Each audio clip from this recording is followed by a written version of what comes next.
మన అధ్యక్షుల వారి మానస పుత్రికగా మన ఆంధ్రప్రదేశ్ రాష్ట్రం భవిష్యత్తులో విజన్ 2022, విజన్ 2029 మరియు విజన్ 2050గా ఏ రకంగా ముందుకు వెళ్లాలన్న దాని మీద ఈ తీర్మానంలో చర్చ జరుగుతుంది.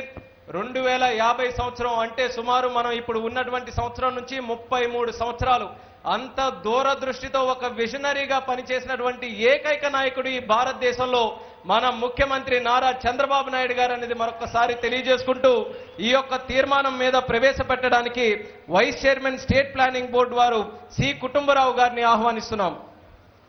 ఇప్పుడు ఇక్కడ మంచు చంద్రయ్య 5,000 రూపాయలు, భూమా అఖిలారెడ్డి ఆళ్లగడ్డ మంత్రివర్గం మన మినిస్టర్ గారు 5 లక్షల రూపాయలు, కాంతారావు మాజీ సర్పంచ్ 5,000 రూపాయలు. గట్టిగా చప్పట్లు కొట్టి అభినందించాలి. కుటుంబరావు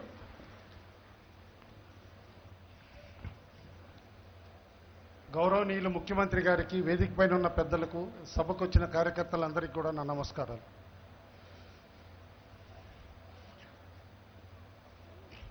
ముందు విజన్ గురించి చెప్పే ముందన్నమాట అబ్దుల్ కలాం గారి ఒక కొటేషన్ గుర్తొస్తుంది. అబ్దుల్ కలాం గారు అనేవారు, let me define A leader, he must have vision and passion and not be afraid of any problem.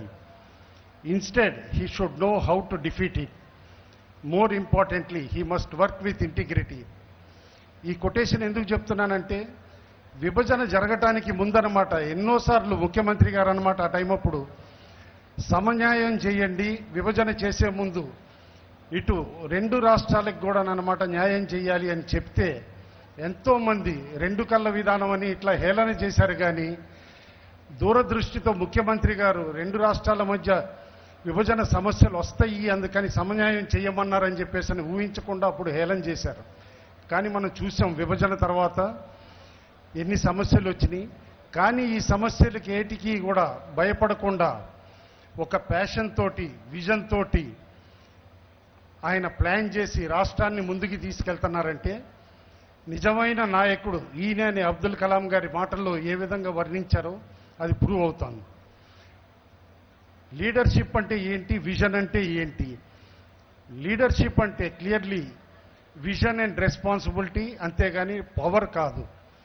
అది క్లియర్గా ముఖ్యమంత్రి గారు ప్రూవ్ చేశారు. ఎందుకంటే 1 సంవత్సరానికి, 2 సంవత్సరాలకి, 3 సంవత్సరాలకి ఆలోచించకుండా విజన్ 2022, విజన్ 2029, విజన్ 2050 అని 2050 కల్లా ప్రపంచంలోనే అత్యుత్తమ డెస్టినేషన్గా రాష్ట్రాన్ని తీర్చిదిద్దాలని ఇంత లాంగ్ టర్మ్ విజన్ తోటి ప్లాన్ చేశారంటేనే అర్థం చేసుకోవాలి. విజన్ అంటే, vision is the art of seeing what is invisible to others. మన ముందున్నది చూడలేకపోవచ్చు నెక్స్ట్ 2-3 సంవత్సరాల్లో ఏమవుతుందని. కానీ ముఖ్యమంత్రి గారు అన్నమాట నెక్స్ట్ 2 దశాబ్దాల కోసం కూడా రాష్ట్రాన్ని ఏ విధంగా తీర్చిదిద్దాలని ఆలోచించి ఒక క్రియాశీలకమైన 5 అంశాలతో అన్నమాట ప్రణాళిక రచించడం కూడా జరిగింది. ఈ 5 అంశాలు ఏంటంటే, మొదటిది జీవీఏ, గ్రాస్ వాల్యూ యాడెడ్. రెండోది సుస్థిర అభివృద్ధి లక్ష్యాలు అంటే ఎస్డిజి, సస్టైనబుల్ డెవలప్మెంట్ గోల్స్. తర్వాత కుటుంబ వికాసం, సమాజ వికాసం, కీ పెర్ఫార్మెన్స్ ఇండికేటర్స్. వీటికి తోడుగా 7 మిషన్లు, 5 గ్రిడ్లు, 5 క్యాంపెయిన్స్ తోటి అన్నమాట రాష్ట్రానికి ఒక దశ దిశ నిర్దేశించడం కూడా జరిగింది. ఏ విజన్ తోటైతే కనుక ఈ ప్లాన్ చేయబడిందో దాని ఫలితాలు ఆల్రెడీ మనం చూస్తున్నాం కూడా. ఎందుకంటే గత 2 పూర్తి సంవత్సరాల్లో 15-16 సంవత్సరంలో 10.95% అన్నమాట గ్రోత్ రేటు చూపించగలిగాం. అండ్ 16-17 సంవత్సరంలో మొదటి అర్ధభాగంలో 12 పైచీలకు చూపించిన పూర్తి సంవత్సరానికి 11.65 వరకు గ్రోత్ రేట్ చూపించగలుగుతున్నాం. అయితే ముఖ్యమంత్రి గారి విజన్ ప్రకారం అన్నమాట వచ్చే 15 సంవత్సరాలు కూడా కనీసం 12% గ్రో అయితే మనం అగ్రగామి దేశాలతో సరిసమానంగా ఉంటామని చెప్పేసి ఆ విధంగానే ప్లాన్ చేయటం జరుగుతుంది. అయితే ఇందులో క్లియర్లీ సమాజంలోనన్నమాట వ్యత్యాసాలకి తావు లేకుండా ప్రతి ఒక్కళ్ళు సంతోషంగా ఉండి అభివృద్ధి ఆంధ్రప్రదేశ్ అనే కాకుండా ఆనంద ఆంధ్రప్రదేశ్గా తీర్చిదిద్దాలని చెప్పేసి లక్ష్యం. ముఖ్యమంత్రి గారు ఉదయం ఉపన్యాసంలో చెప్పడం కూడా మనం విన్నాం.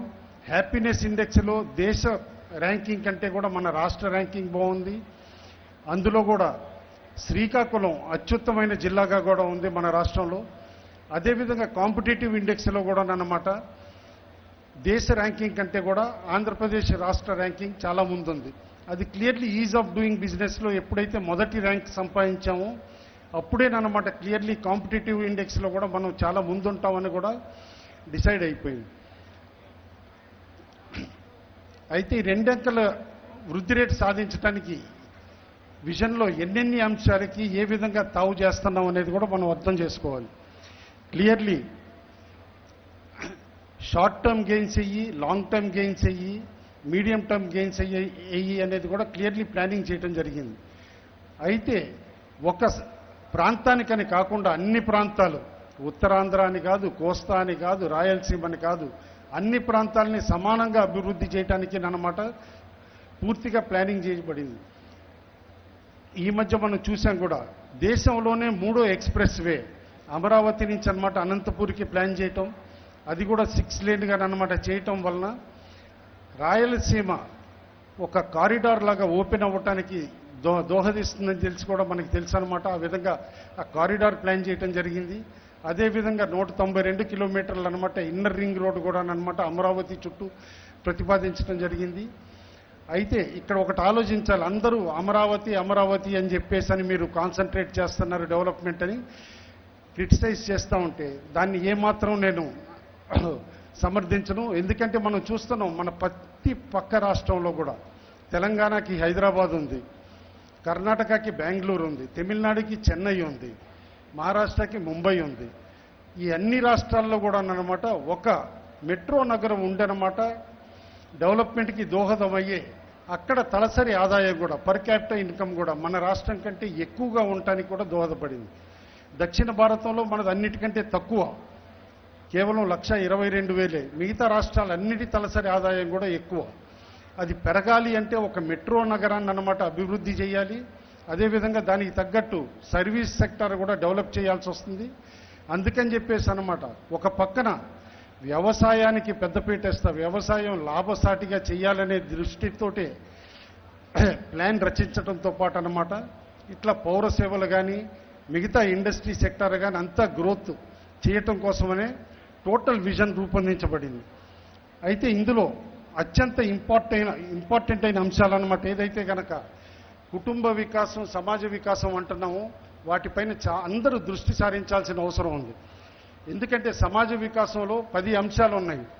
ఈ 10 అంశాలపైన దృష్టి పెడితే మొత్తం సమాజం అన్నమాట సంక్లిష్టంగా కూడా అభివృద్ధి చెందడానికి దోహదపడతాయి. మొదటిది విద్య, రెండోది ఆరోగ్యం, మూడోది వ్యవసాయం, నాలుగోది పారిశ్రామిక అభివృద్ధి, ఐదోది సేవారంగం, ఆరోది విద్యుత్, ఏడోది ఇన్ఫర్మేషన్ టెక్నాలజీ, ఎనిమిదోది రోడ్లు, తొమ్మిదోది పౌర సేవలు, 10ఓది సమ్మిళిత అభివృద్ధి అంటే ఇంక్లూజివ్ గ్రోత్ అన్నమాట. ఇంక్లూజివ్ గ్రోత్ స్పెసిఫిక్గా ముఖ్యమంత్రి గారు ఎంఫసిస్ ఎందుకు పెట్టారంటే బడుగు వర్గాల దగ్గర నుంచి అన్నమాట ధనిక వర్గాల వరకు అన్నమాట వ్యత్యాసం ఏదైతే పెరుగుతోందో దాన్ని తగ్గించి సమానంగా ఒక సమ్మిళితంగా సమాజం పెరగాలనే దృష్టితోటేనమాట అది పెట్టడం కూడా జరిగింది. అదేవిధంగా కుటుంబ వికాసానికి చాలా భద్రతలు కూడా అన్నమాట దృష్టి సారిస్తున్నాం.